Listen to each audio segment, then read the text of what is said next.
নমস্কার, কেমন আছেন সবাই? আমার চ্যানেলের একটি নতুন ভিডিওতে আপনাদের প্রত্যেককে স্বাগত জানাচ্ছি। এর আগে আমি আপনাদের সাথে শেয়ার করেছি বালির প্রথম দিনটা। আজকে এই ভিডিওতে আমি দ্বিতীয় দিনটা শেয়ার করতে চলেছি। বালিতে পৌঁছে আর কিছু করতে পারিনি, কারণ প্রচণ্ড টায়ার্ড ছিলাম। পরের দিন সকাল সকাল প্রচণ্ড এক্সাইটমেন্টে ঘুম থেকে উঠে চায়ের কাপটা হাতে নিয়ে সবাই বসে পড়লাম গল্প করতে। এরপর হঠাৎ মনে পড়ে গেল যে আমাদের তো 8টায় গাড়ি বলা আছে, বেশি গল্প করলে তো আর হবে না, তাহলে তো আর রেডি হয়ে পৌঁছতে পারবো না। তাই তাড়াতাড়ি করে একটু স্যান্ডউইচ ডিম সেদ্ধ খেয়ে সবাই মিলে চলে গেলাম রেডি হতে।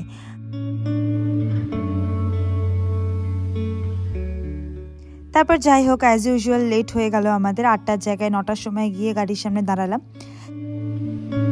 যাচ্ছি নেক্সট ডেস্টিনেশনের দিকে, আমাদের বালি সুইং, যেটা বালির সব থেকে ফেমাস। এখন যেখানে যাচ্ছি সেই জায়গাটা ফটো তোলার জন্য বেস্ট প্লেস। এখানে লোকে যায় ফটো তোলার জন্য, বিশেষ করে কাপলদের জন্য তো একদম আইডিয়াল। আর জানেন, এখানে ফটো তোলার জন্য যে সমস্ত ফটোগ্রাফার আছে তারা বেশ টাকা চার্জ করে এক একটা ফটো তোলার জন্য, আর ড্রেসও ভাড়া পাওয়া যায়। তবে আমরা আর সেসব দিকে যাইনি, আমরা ফটোগ্রাফারও নিইনি আর কোনো ড্রেসও ভাড়া করিনি, কারণ আমরা আগে থেকেই সমস্ত কিছু প্রিপারেশন নিয়ে ওখানে পরার মতো জামা কাপড় সব নিয়েই গেছিলাম। আর কি বলুন তো, ওগুলো না ভীষণ এক্সপেন্সিভ। তবে আমার এখানে একটা ভুল হয়ে গেছিলো যে আমি ভুল করে ওই দিনই গ্রিন কালারের একটা জামা পরে গেছিলাম। প্রকৃতির সাথে আমি না পুরো মিশে যাচ্ছিলাম, আমাকে আলাদা করে আর চিহ্নিত করা যাচ্ছিল না। তো যাই হোক, এখানে আমি যে সুইংটা চড়ছি এটা অতটাও ডেপথ ছিল না, কিন্তু তারপরেও আমার যে হাজব্যান্ড বারবার করে বলছিল তোমার মাথা ঘুরছে না তো এরপর আমি ড্রেস চেঞ্জ করে এই সুইংটায় চড়লাম। কিন্তু এটা বেশ ভয়ানক ছিল, কারণ কোনো হারনেস ছিল না, আর আমি যদি একবার পড়ে যেতাম তাহলে তো হরিবোল।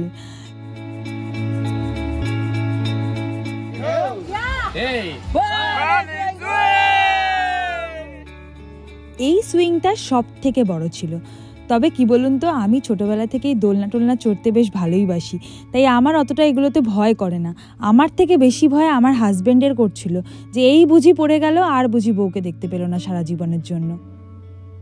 সারাদিন রোদের মধ্যে এত অ্যাক্টিভিটিস করে পেয়ে গেছিলো তেষ্টা খিদে দুটোই। তাই এখানে না ফেমাস যেটা, সেটা হলো ডাব।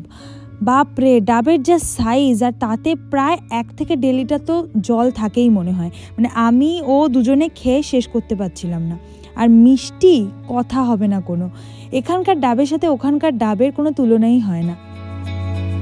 এরপরে আমরা চলে গেছিলাম সব থেকে এক্সপেন্সিভ লুওয়াক কফি প্ল্যান্টেশন দেখতে।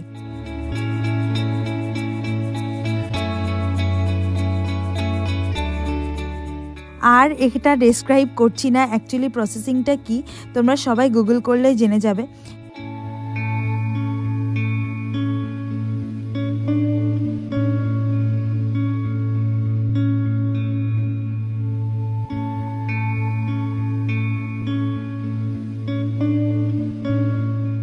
নর্মাল কফির থেকে একটু ভিন্ন হয়, এটা টেস্টটা না একটু স্মোকি টেস্ট হয়।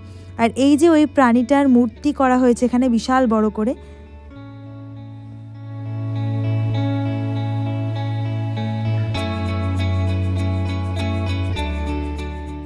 আর এই যে দেখুন, তিনি দেখেছেন তার কত গর্ব, কি গর্বের সাথে বসে আছে, যার সেই বিষয়টিও কিনা এতটা expensive.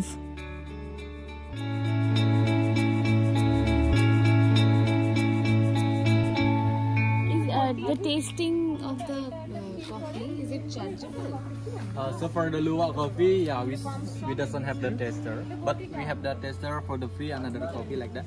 You can see the smoke. আর এখানে লাস্ট স্টেপটা করা হয়, এটা কিচেন সেটআপ। এখানে কফি বিনটা নিয়ে আসার পর সেটা ভাঙাই করে সেখান থেকে কফিটা বার করা হয়। This coffee is just like that, actually like that. So Balinese coffee, not filtered. Yes, not filtered one. Nescafe moto smooth na. So Instant na. the coffee, Instant coffee.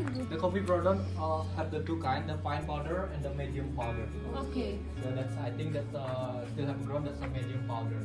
Okay. But here we use the But luwak is fine the powder. fine powder or the grounded one like this, not. বিভিন্ন রকমের coffee ছিল, বিভিন্ন ফ্লেভারের আর কি। Vanilla coffee, turmeric coffee, chocolate coffee, প্রচুর রকম। আমরা কয়েকটা কফি পারচেস করেছিলাম, সেজন্য আমাদের একটা টেস্টার বক্স দিয়েছিল যেখানে বিভিন্ন ফ্লেভারের কফি ছিল।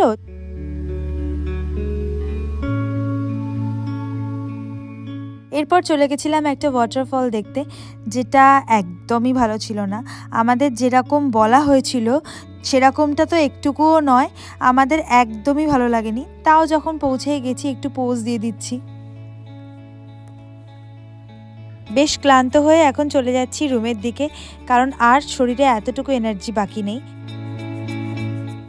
যতই ক্লান্ত হয়ে থাকি না কেন, রুমে পৌঁছে আমরা সবাই আবার একসাথে হয়ে গল্প করেছিলাম সেই অনেক রাত পর্যন্ত। তারপরে শুয়ে পরের দিন আবার ভোরবেলা বেরিয়ে পড়েছিলাম, কারণ আমাদের সেদিনও তার পরের দিনও বেশ অনেক জায়গায় যাওয়ার ছিল। এটাই হয়তো ঘুরতে যাওয়ার একটা মজা, যে এই সময় ঘুম কখন হলো কি হলো না এগুলো কিছুই খেয়াল থাকে না। তো যাই হোক, বালিতে আমাদের দ্বিতীয় দিনটা এইভাবেই শেষ হয়ে গেল।